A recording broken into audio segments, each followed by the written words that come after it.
This is the Investor Connect podcast program. I'm Hall T. Martin. I'm the host of the show in which we interview angel investors, venture capital, family offices, private equity, and many other investors for early stage and growth companies. I hope you enjoy this episode. Interested in learning more about investing in startups, launching a new startup, and need to raise funding? The Startup Funding Espresso is a daily podcast in a short, concise format delivered to your inbox every day, Monday through Friday. In the time it takes to drink an espresso, you can learn about startup funding. To subscribe, go to investorconnect.org and put your email into the pop-up box. Well, hello, this is Hall Martin with Investor Connect. Today I'm here with Chris Fronda, CEO of Logictry. Logictry, the first ever logic management system, is a no-code, low-code application platform that allows anyone to build business logic apps that combine learning and productivity for instant expertise. Logictry helps businesses systematize their process and institutional knowledge into interactive, actionable content. The result is that businesses can onboard new hires faster, senior members can delegate more with less risk, teams can unlock untapped efficiencies, and overall businesses can protect against knowledge loss. Chris, thank you for joining us. Thank you for having me. So tell us about your background before joining Logictry. What did you do before this?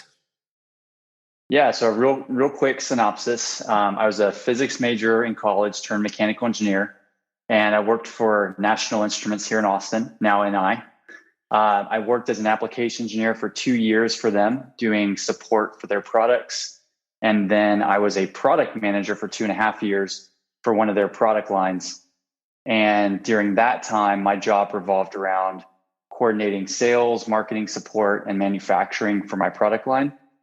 But a really big component of it was disseminating my knowledge and expertise to the rest of the company. So I had to disseminate through PMAs, wikis, knowledge bases, or white papers to get my expertise in the hands of the sales teams to help them sell more faster, or into the support team so they could resolve issues faster. And so then after working for them, and Hall, actually, you previously worked at NI, right? That's right. Very familiar with it. Yep. And so then after working with them, I then started a systems integration firm, ran that for 5.5 years, and worked with a variety of clients, building test and verification production test systems and medical device control systems, building things that, for example, would do automated cell secretion analysis for the research for a cure of type 1 diabetes. And then almost 6 years ago today, I switched into the products focus and started working on consumer mobile apps, blockchain dApps. I was actually a part of an ICO back in 2017, and I've been heavily involved in that space. I know that's a tangent topic, but any questions there? I've had a lot of experience in blockchain. And then 2.5 years ago, founded Logictry, an enterprise SaaS platform focused in the no-code, low-code space. Great. So what led you to start working the low-code, no-code space? Yeah, it's this is actually a funny revelation. I recently, so Steve Jobs has the quote that you can't connect the dots looking forward, you can only connect them looking backwards. And one of the things that's kind of funny is I actually ended up here a little bit by accident, but it originated from NI. So working back for NI from 2005 to 2015, it turns out, LabVIEW was a low-code application platform. So we were working with a company that built their own custom low-code application platform for the test and measurement space. And what NI saw was that there was this gap between custom test system development, which required these expensive software engineers, and then coordinating between them and the subject matter experts, and then the lengthy time to build. And then the other end of it is these off-the-shelf black box instruments, which are these closed systems designed for this one single purpose. So NI had this visionary approach to introduce this software environment that allowed them to use their plug-and-play hardware to empower engineers and scientists with no programming background to create fully custom test systems. And through doing this, they've done incredible things in unlocking frontline innovation. So they've empowered RF engineers with no science background to build custom wireless test systems that can not only perform all the tests that might take multiple of these in solutions, but also they can even do research in areas that aren't currently being met by any off-the-shelf technology.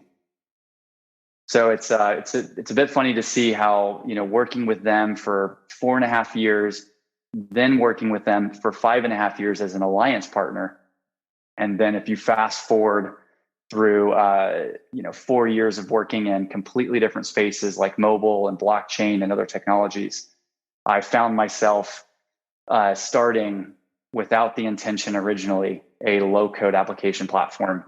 And this time, instead of it being empowering engineers, we're empowering business users and knowledge workers to build efficiency applications that help disseminate expertise to sales teams and support teams and others faster than before.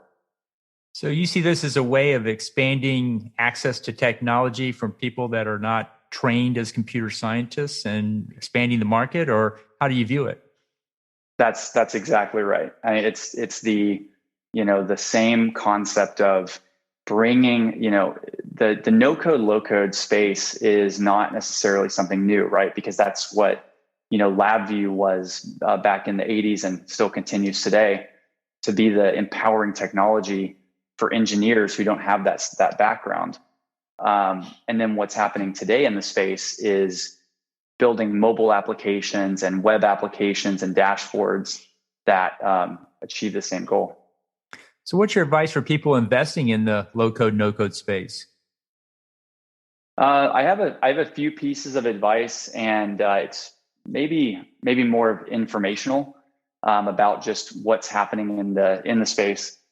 The first is that when you look at these platforms, these are horizontal platforms as opposed to verticalized solutions. And so what that means is that even though there's a Gartner category of low-code application, every platform is still providing their different application use cases that are in multiple different categories simultaneously.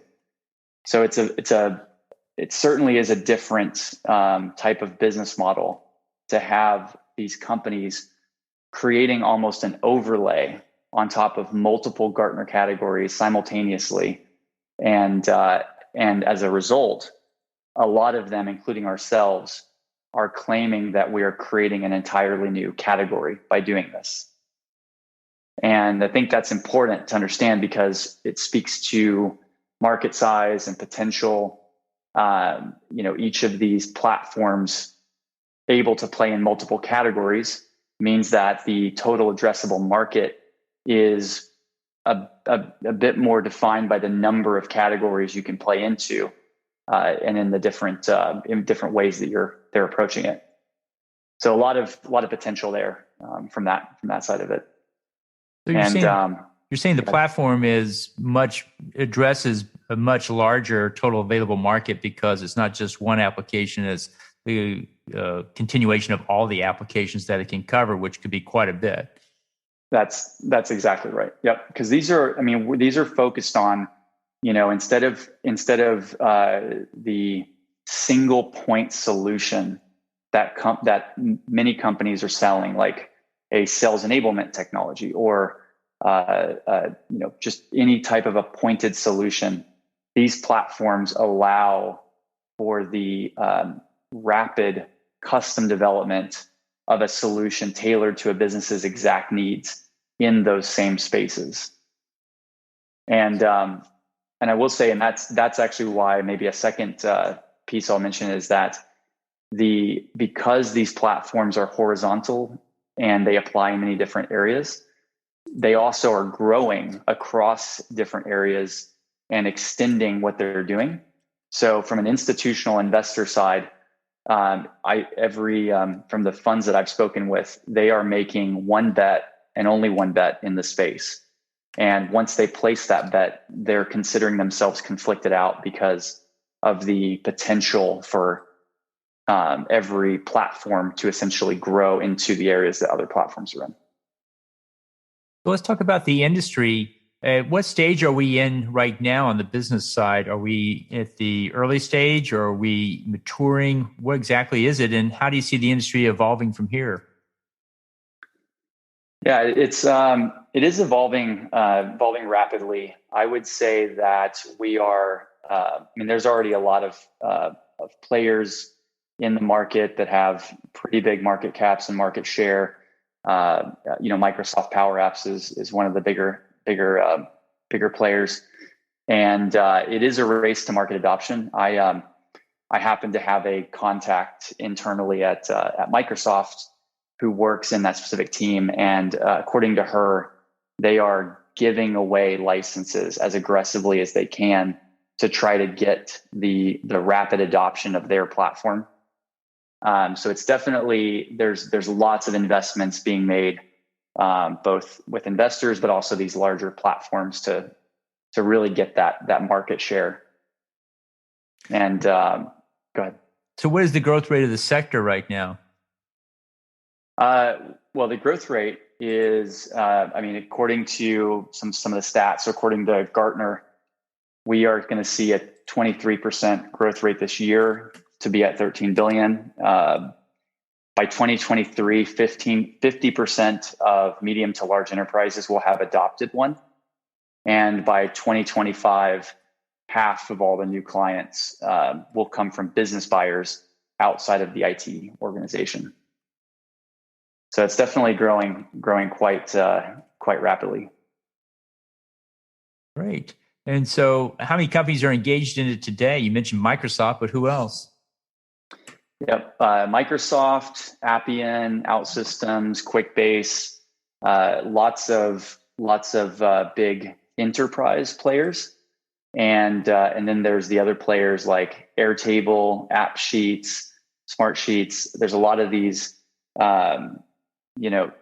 very different approaches from different companies, based on the applications they service, based on the entire technological approach. Again, some of them are a web-based platform, and some of them are a mobile-based platform. So there's a lot of companies in this space approaching it in vastly different ways. So what are the challenges in this space, both technically and from a business point of view, to launch and then win the race? Yeah, I think the first challenge is, at least if you're starting a company in the space, it's deciding what technological approach that you're going to take. So, of the many companies that I've just previously mentioned, OutSystems, QuickBase versus Airtable and AppSheets, vastly different technological approaches with these companies, and by that means the end users and applications is also vastly different. The second is really the education in the space, which this is getting worked out as the space is getting more and more attention. We're getting a lot more awareness about the benefits and the ROI of adopting a platform like this, because there's been maybe a lack of awareness of some of the underlying issues that these platforms can solve for businesses. And so how does Logictry fit into this landscape? Where are you playing, and what is your approach? Yeah, so we are starting we do have our goal is to start our own Gartner category. It's called Logic Management. So where knowledge management captures information, logic management captures decision making. And the kind of niche that we focus on is really helping companies systematize their institutional knowledge into these interactive playbooks that ultimately accelerate the decision-making process. So a way to think about it is we're bringing no-code, low-code technologies into a variety of categories like learning management, LMS systems, and knowledge management systems like Confluence, and sales enablement systems, and partner enablement, and support enablement. We're going into, 5, 6, 7 Gartner categories, each with this single platform that can build very unique content. And with our approach, we also allow people to embed anything they create in our platform directly into their existing systems and into their own website, into wherever they need it. So we're helping to essentially augment a company's existing platforms with a lot of the new types of technology that we can build. And who inside these enterprises do you think is your ideal customer? Who's the one that's going to pick this up because they can build it themselves? The tools are there; it's easy. They just need to, and they know they have the knowledge, for example. But who is that target customer? Yeah, it can vary a little bit. I mean, for sales teams, you're looking at sales operations. That's looking at the sales enablement software. And another side of it, and this is where it gets a bit interesting, is we're unlocking that frontline innovation. So there's people inside of large organizations that they want to make a difference, and they have initiatives that they would like to build, and they don't have the technical expertise to build it. And IT, we hear about the IT bottleneck problem, which, because they're running a lot of the core systems, this bringing in a technology like this with the right, initiatives and innovative people inside of the organization, we unlock that frontline innovation. And so that's where, we have the end business owners that own the different segments, like the customer support toolchain owner, or the sales team toolchain owner. But then we also have just the champions internally that really see how this enabling technology with their input can do really transformational things for the organization. I've seen a number of learning systems come up in the form of startups in the past 5 years, where companies want to capture their knowledge, especially people that are nearing retirement, and they want to capture that knowledge back into the company. Would this apply to that situation where you're trying to create a knowledge base from your workers to pass on to the next generation? If so, do you have any examples? Yeah, that's exactly it. I mean, one of our applications that we've built is taking the subject matter expertise of the systems engineers, capturing that into a tool that can be put in the hands of any application seller, and they're off and running. They have all the subject matter expertise right at their fingertips to be able to go through an entire sales process as if they had the experts guiding them along the way. That's a lot of the hardest part, with being a new salesperson, is trying to think through what questions to ask, applying really advanced types of thinking like systems thinking, which is something they talk a lot about in MBA school, that experts know how to consider all aspects of a system and then simultaneously make a decision based on all of that. And so with the Logictry platform, we can actually capture the subject matter expertise in a systems level thinking digital workflow that can take someone through an entire decision-making process. Gotcha. Well, what's the next step for you guys from here with this project? Yeah, this is interesting timing, because this is where we've been in stealth mode for the last 2 years and 4 months, working quietly with our clients and making sure that we're delivering solid ROI for them. At this point, we're just now getting into that go-to-market. We're releasing a lot of the public information about what we're doing. So we are going to be, we've got a lot of exciting things coming up over the next month and a half, that as we transition into that more public-facing go-to-market. Great. Well, in the last few minutes that we have here, what else should we cover that we haven't? Yeah, I mean, I think that this space is really really exciting. I think that if people are interested in it, it's going to be the helping to reskill the workforce, helping to helping people do more in their jobs. This is a lot of what I think is exciting here. And then what we're excited to talk about is just the, more of these topics about just how people make decisions and being able to really streamline that and do what we call is make better decisions faster. So it's great. So how best for listeners to get back in touch with you? Easiest way is just chris@logictree.com. Also, happy to connect on LinkedIn and any of the other mediums.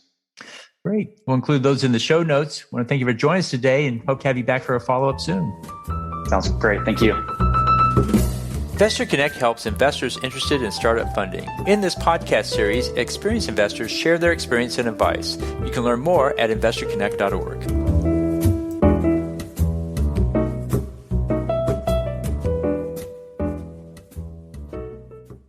Paul T. Martin is the director of Investor Connect, which is a 501c3 nonprofit dedicated to the education of investors for early-stage funding. All opinions expressed by Hall and podcast guests are solely their own opinions and do not reflect the opinion of Investor Connect. This podcast is for informational purposes only and should not be relied upon as a basis for investment decisions.